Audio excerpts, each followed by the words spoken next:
আসসালামু আলাইকুম প্রিয় ফুটবল ফ্যান্স। স্পোর্ট জগতের আরও একটি ভিডিওতে আপনাদেরকে স্বাগতম। সর্বশেষ মেজর লিগ সকারের শেষ ম্যাচে গত 7ই ডিসেম্বর ভ্যানকুভারের বিপক্ষে মাঠে নেমেছিল লিওনেল মেসির ক্লাব ইন্টার মায়ামি। সেই ম্যাচটিতে অবশ্য 3-1 গোলের বড় ব্যবধানে জয় নিয়ে মাঠ ছেড়েছিল ইন্টার মায়ামি।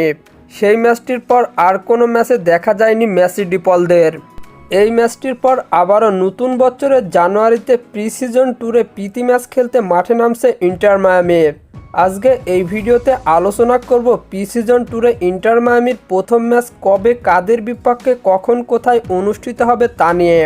তাই জানতে হলে মূল ভিডিওটুকু না টেনে সম্পূর্ণই দেখতে থাকুন আপনারা। ইন্টার মায়ামি প্রি সিজন ট্যুরে এবার আলিয়াঞ্জা লিমায়ের বিপক্ষে মাঠে নামছে মেসি সুয়ারেজরা। MLS কাপের ডিফেন্ডিং চ্যাম্পিয়ন হিসাবে নতুন বছরের শুরুতে মূলত এই প্রীতি ম্যাচ অনুষ্ঠিত হবে। শিরোপা ধরে রাখাই মূল লক্ষ্য হাবিয়ার মাসচেরানোর শীর্ষদের।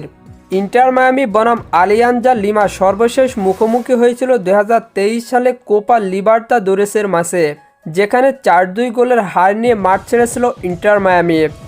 ইন্টার মায়ামি বনাম আলিয়াঞ্জা লিমায়ের শেষ 5টি ম্যাচের পরিসংখ্যান করলে দেখা যায় 4টিতে জয় এবং বাকি 1টি ম্যাচ হেরেছে ইন্টার মায়ামি। অন্যদিকে 2টিতে জয়, 2টিতে ড্র এবং বাকি 1টি ম্যাচ হেরেছে আলিয়াঞ্জা লিমা। তাই সাম্প্রতিক ফর্ম বিবেচনায় আলিয়াঞ্জা লিমার থেকে অনেক গুণে এগিয়ে রয়েছে ইন্টার মায়ামি। ইন্টার মায়ামি বনাম আলিয়াঞ্জা লিমায়ের মধ্যকার প্রীতি ম্যাচটি অনুষ্ঠিত হবে বাংলাদেশ সময় অনুযায়ী আগামী 2026 সালের 25শে জানুয়ারি এবং এই ম্যাচটির ভেন্যু নির্ধারণ হয়েছে পেরুতে। আর হ্যাঁ, ফুটবলের আপকামিং ম্যাচ শিডিউলের সকল নিউজ এবং আপডেট পেতে আমার চ্যানেলটি সাবস্ক্রাইব করে পাশেই থাকবেন। ধন্যবাদ সবাইকে।